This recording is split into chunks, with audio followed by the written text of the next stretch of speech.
And that's the hypocrisy of my work, is that my entire business has been built on bias and shame. And I struggle with that every single day.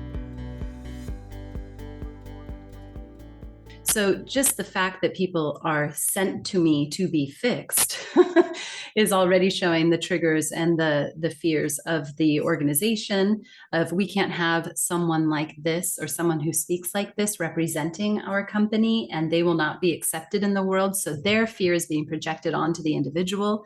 Then the individual shows up and their fear of acceptance, of meeting the requirements of their job, of school teachers their entire lives who have told them their English isn't good enough, of every experience where someone misunderstood them. And all of that piles on top of each other and influences how they show up in the world. And that's what I think is the saddest part, is that we're losing the brilliance of so much of the human population behind this screen of everyone needs to be perfect and speak perfectly and have good English. There's no such thing. And we're missing so much because of it. It sounds so shame-based when I listen to you. It sounds like the reason people are coming to you is because they are ashamed of how they fundamentally are. Can you speak more to that? It's very shame-based, incredibly shame-based, which is so sad, and it breaks my heart. And I've experienced it myself because I speak foreign languages, and I've been in situations where people don't respect me or take me seriously because of the way I sound and the way I speak. And they make judgments about my education level based on the language that I choose to use, which might be simpler than a typical fluent native speaker of the languages I speak. So yes, they come with a lot of shame of I'm not good enough, I don't speak well enough, I'm not educated enough, I'm not worldly enough, I can't meet the expectations. I need to hide who I really am. I want to sound like you. And I say, why on earth would you want to sound like me? You're not me. Why? But I can't sound Chinese, or I can't sound Indian, or I'm running a Chinese company, but there's the political situation. I can't be seen as Chinese. I can't be seen as Russian. People who change their names, clients who change their names because they don't want the world to see them for who they are. That, for me, is absolutely heartbreaking. And it also reminds me each and every day how privileged I am to have been born into a language and an accent that is so easily recognizable globally and easily respected globally, that I don't have to hide who I am. And I happen to be a member of a very privileged class globally. And that's the hypocrisy of my work, is that my entire business has been built on bias and shame. And I struggle with that every single day. And that's why I appreciate opportunities like this to speak about the other side, about how these people should not have to do this. But unless I help them, they won't get the promotion. They won't be given the opportunity to speak at the big event. They won't even be hired in some cases. And so it's a very, very, very difficult job that I've struggled with for over 15 years. What do you think the next wave is in moving on from the role of supporting those who don't feel safe with their own voices and who the whole world is shaming their voices? You're supporting them to move beyond that. What would you see as the ideal future scenario, the turning point? Ideally, I would put myself out of business because the world begins accepting everyone for who they are. Unfortunately, I know for a fact I'll be in business as long as I possibly can be and want to work, because I can only make a very small dent.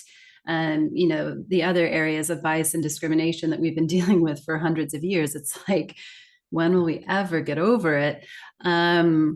And we've barely started with language and accent. It's a conversation that isn't being had. So the best I can hope for is raising awareness through conversations like this, helping people to understand that these biases exist and that we all have them, and hopefully start to make changes in companies, in their diversity policies, and that they start talking about language and accent, because everything is mentioned except for this. This is probably the last remaining acceptable form of discrimination, where you might not say, we can't hire him because he's Indian, but you can say, his communication skills are just, he's too difficult to understand. I can't understand his accent. It's just way too heavy.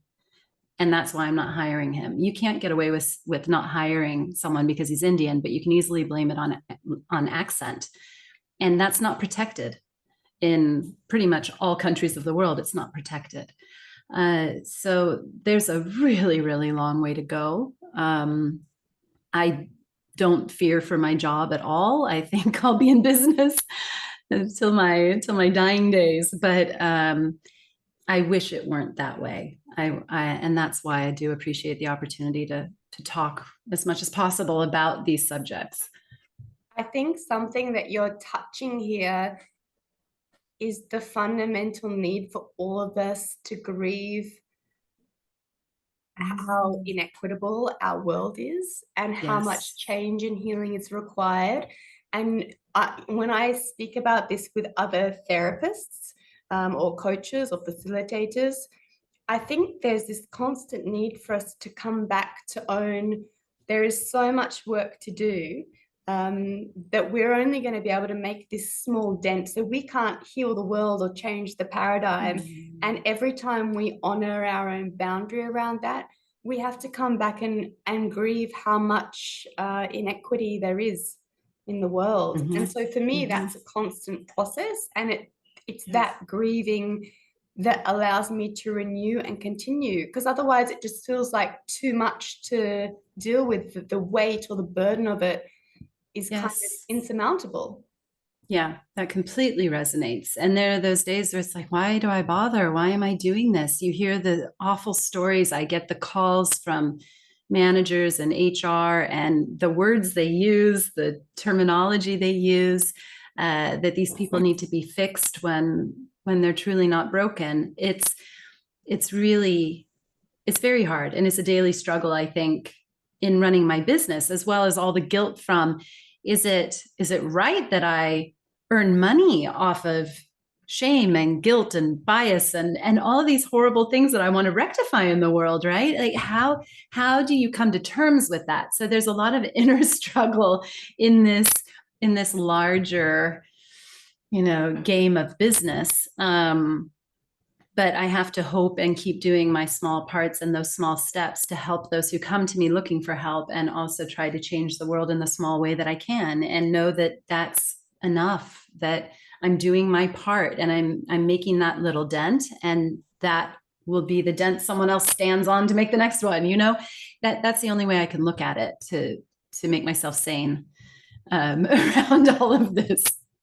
I think that emotional toll of this kind of work, whether it's, in the realm of DEI, which is where I think I would place you if I was going to place you, or whether it's in the role of a therapist or a coach, or I even see it for nurses, doctors, and also teachers. When you're in a position of supporting people that are going through adversity, at any dimension in their life, it does take this huge emotional toll.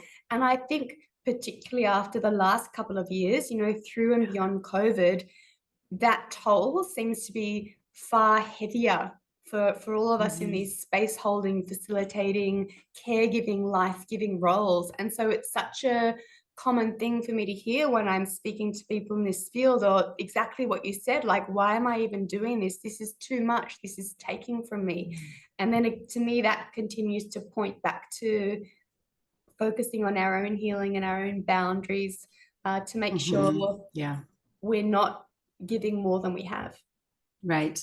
Yeah. And I think that's probably the biggest challenge a lot of us have, right? And I certainly do, of really making those boundaries around my evenings, around my family time, and know that what I'm doing is enough. I could work around the clock nonstop and still I won't solve this problem in my lifetime. So I have to be okay with what I can do and give myself that space, right? And know that makes me better, right? And this is the kind of stuff I struggle with, because I want to go and achieve and write the next book and do the PhD, right? And so it's tough. It's It tough. links back to the ladder climbing and the plant flagging. Yeah. I think it's all Mhm. so interconnected. It's the It quandary is. of our modern world. Mhm. Wow, going quite deep, aren't we? I know. We just dove right into that, didn't we, Natalia?